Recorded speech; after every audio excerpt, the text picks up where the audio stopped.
الحمد لله رب العالمين والصلاة والسلام على سيد الأنبياء والمرسلين أما بعد فأعوذ بالله من الشيطان الرجيم بسم الله الرحمن الرحيم السلام عليكم ورحمة الله وبركاته۔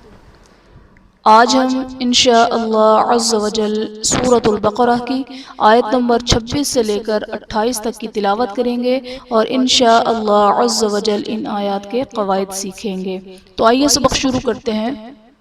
اعوذ باللہ من الشیطان الرجیم،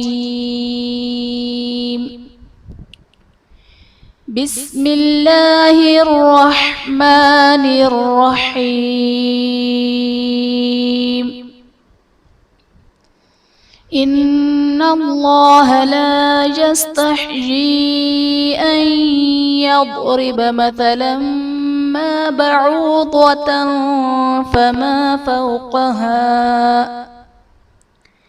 ان اللہ میں نون مشدد ہے، یہاں پر غنہ کریں گے، اور اس میں جلالت اللہ عز و جل کے لام سے پہلے حرف پر زبر ہے، تو یہاں پر اس میں جلالت اللہ عز و جل کے لام کو پر یعنی موٹا پڑھیں گے۔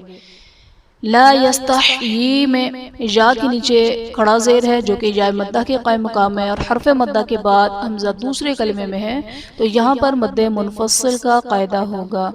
این یضرب میں نون ساکن کے بعد حروف جرملون میں سے یا ہے تو یہاں پر ادغام مع الغنہ کا قاعدہ ہوگا، یعنی نون ساکن میں ہم غنہ کر کے پڑھیں گے۔ یضرب میں ضاد حرف مستعلیہ ہے، پر پڑھا جائے گا۔ مثلا ما میں لام پر دو زبر کی تنوین، تنوین کے بعد حروف جرملون میں سے میم ہے تو یہاں پر ادغام مع الغنہ کا قاعدہ ہوگا، یعنی تنوین میں ہم غنہ کر کے پڑھیں گے۔ بعوضة فما میں ضاد حرف مستعلیہ ہے، پر پڑھا جائے گا۔ تا پر دو زبر کی تنوین، تنوین کے بعد حروف اخفا میں سے فا ہے تو یہاں پر اخفا کا قاعدہ ہوگا، یعنی تنوین میں ہم غنہ کر کے پڑھیں گے۔ فوقہا قاف حرف مستعلیہ ہے، پر پڑھا جائے گا، اور ہا الف جو ہے وہ وقف کی صورت میں تبدیل نہیں ہوگا، یعنی حرف مدہ ہے، یہاں پر حرف مدہ وقف کی صورت میں تبدیل نہیں ہوتے۔ فَأَمَّا الَّذِينَ آمَنُوا فَيَعْلَمُونَ أَنَّهُ الْحَقُّ مِنْ رَبِّهِمْ۔ انہ الحق میں قاف حرف مستعلیہ ہے، پر پڑھا جائے گا، اور قاف حرف قلقلہ بھی ہے جو کہ مشدد ہے تو یہاں پر قلقلہ خوب جماؤں کے ساتھ ادا کریں گے۔ من ربہم میں نون ساکن کے بعد حروف جرملون میں سے را ہے تو یہاں پر ادغام بلا غنہ کا قاعدہ ہوگا، یعنی نون ساکن میں ہم غنہ نہیں کریں گے۔ وَأَمَّا الَّذِينَ كَفَرُوا فَيَقُولُونَ مَاذَا أَرَادَ اللَّهُ بِهَذَا مَثَلًا۔ ماذا أراد اللہ میں ذا میں الف سے پہلے زبر ہے، الف مدہ کا قاعدہ، اور حرف مدہ کے بعد حمزہ دوسرے کلمے میں ہے تو یہاں پر مد منفصل کا قاعدہ ہوگا۔ اراد اللہ میں اس میں جلالت اللہ عز و جل کے لام سے پہلے حرف پر زبر ہے تو یہاں پر اس میں جلالت اللہ عز و جل کا لام پر یعنی موٹا پڑھا جائے گا۔ یضل به کثیرا ویہدی به کثیرا۔ کثیرا ویہدی میں یا ساکن سے پہلے زیر ہے، یا مدہ کا قاعدہ، اور را پر دو زبر کی تنوین، تنوین کے بعد حروف جرملون میں سے واو ہے تو یہاں پر ادغام مع الغنہ کا قاعدہ ہوگا، یعنی تنوین میں ہم غنہ کر کے پڑھیں گے۔ کثیرا وقف کی صورت میں دو زبر کی تنوین کو الف سے بدل دیا جاتا ہے۔ وَمَا يُضِلُّ بِهِ إِلَّا الْفَاسِقِينَ۔ بھی میں ہا کے نیچے کھڑا زیر ہے جو کہ یا مدہ کے قائم مقام ہے، اور حرف مدہ کے بعد حمزہ دوسرے کلمے میں ہے تو یہاں پر مد منفصل کا قاعدہ ہوگا۔ فاسقین میں قاف حرف مستعلیہ ہے، پر پڑھا جائے گا، یا ساکن سے پہلے زیر ہے، یا مدہ کا قاعدہ، اور حرف مدہ کے بعد عارضی سکون یعنی وقف کی وجہ سے ہم نون کو ساکن کریں گے تو یہاں پر مد عارض کا قاعدہ ہوگا۔ الذين ينقضون عهد الله من بعد ميثاقه ويقطعون ما أمر الله ينقضون میں نون ساکن کے بعد حروف اخفا میں سے قاف ہے تو یہاں پر اخفا کا قاعدہ ہوگا، یعنی نون ساکن میں ہم غنہ کر کے پڑھیں گے، قاف اور ضاد حرف مستعلیہ ہیں پر پڑھے جائیں گے۔ عہد اللہ میں اس میں جلالت اللہ عز و جل کے لام سے پہلے حرف پر زبر ہے تو یہاں پر اس میں جلالت اللہ عز و جل کا لام پر یعنی موٹا پڑھا جائے گا۔ من بعد میں نون ساکن کے بعد حرف با ہے تو نون ساکن کو ہم میم سے بدل کر اخفا کریں گے، یعنی غنہ کر کے پڑھیں گے، یہاں پر اقلاب کا قاعدہ ہوگا۔ وَيَقْطَعُونَ میں قاف اور قا حرف مستعلیہ ہیں پر پڑھے جائیں گے، اور قاف حرف قلقلہ بھی ہے جو کہ ساکن ہے تو یہاں پر قلقلہ خوب ظاہر کریں گے۔ ما امر اللہ میں الف سے پہلے زبر ہے، الف مدہ کا قاعدہ، اور حرف مدہ کے بعد حمزہ دوسرے کلمے میں ہے تو یہاں پر مد منفصل کا قاعدہ ہوگا۔ ما امر اللہ به ان یوصل ویفسدون فی الارض،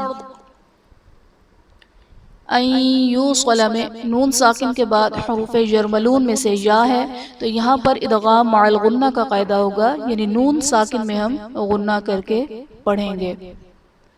اولئک هم الخاسرون، اولئک میں لام پر کھڑا زبر ہے جو کہ الف مدہ کے قائم مقام ہے، اور حرف مدہ کے بعد حمزہ اسی کلمے میں ہے تو یہاں پر مد متصل کا قاعدہ ہوگا۔ کیف تکفرون باللہ وکنتم امواتا فاحیاکم، تکفرون باللہ میں اس میں جلالت اللہ عز و جل کے لام سے پہلے زیر ہے تو یہاں پر اس میں جلالت اللہ عز و جل کے لام کو باریک پڑھا جائے گا۔ وَكُنْتُم میں نون ساکن کے بعد حروف اخفا میں سے تا ہے تو یہاں پر اخفا کا قاعدہ ہوگا، یعنی نون ساکن میں ہم غنہ کر کے پڑھیں گے۔ کنتم امواتن میں میم ساکن کے بعد حرف با اور میم کے علاوہ حمزہ ہے تو یہاں پر اظہار شفوی کا قاعدہ ہوگا، یعنی میم ساکن میں ہم غنہ نہیں کریں گے۔ امواتن میں میم ساکن کے بعد حرف با اور میم کے علاوہ واو ہے، یہاں بھی اظہار شفوی کا قاعدہ ہوگا، یعنی میم ساکن میں ہم غنہ نہیں کریں گے۔ امواتا فاحیاکم میں تا پر دو زبر کی تنوین، تنوین کے بعد حروف اخفا میں سے فا ہے تو یہاں پر اخفا کا قاعدہ ہوگا، یعنی تنوین میں ہم غنہ کر کے پڑھیں گے۔ ثم یمیتکم ثم یحییکم ثم الیہ ترجعون،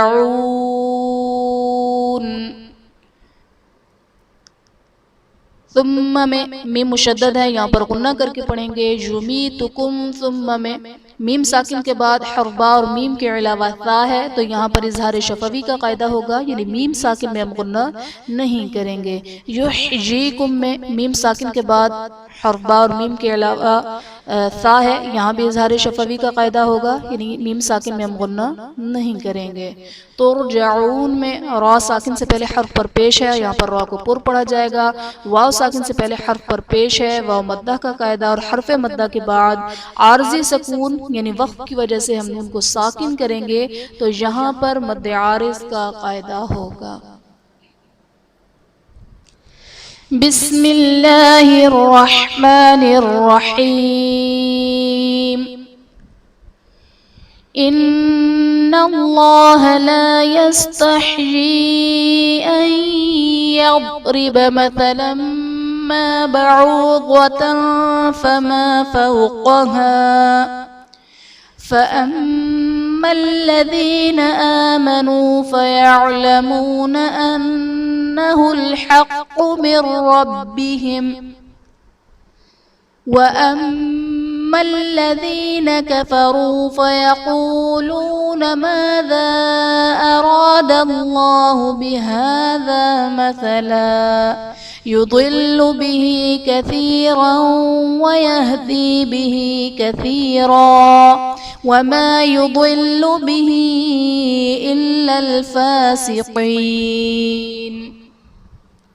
الذين ينقضون عهد الله من بعد ميثاقه ويقطعون ما أمر الله به أن يوصل ويفسدون في الأرض أولئك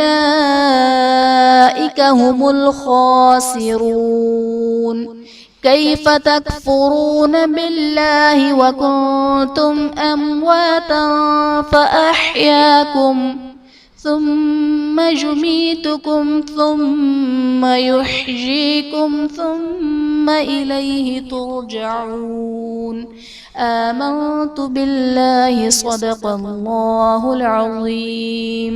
آخر میں اللہ تبارک و تعالیٰ سے دعا ہے کہ وہ ہمیں اخلاص کے ساتھ قرآن پاک کو پڑھنے، سمجھنے، اس پر عمل کرنے اور دوسروں تک پہنچانے کی سعادت عطا فرمائے۔ آمین آمین یا رب العالمین۔ السلام علیکم ورحمۃ اللہ وبرکاتہ۔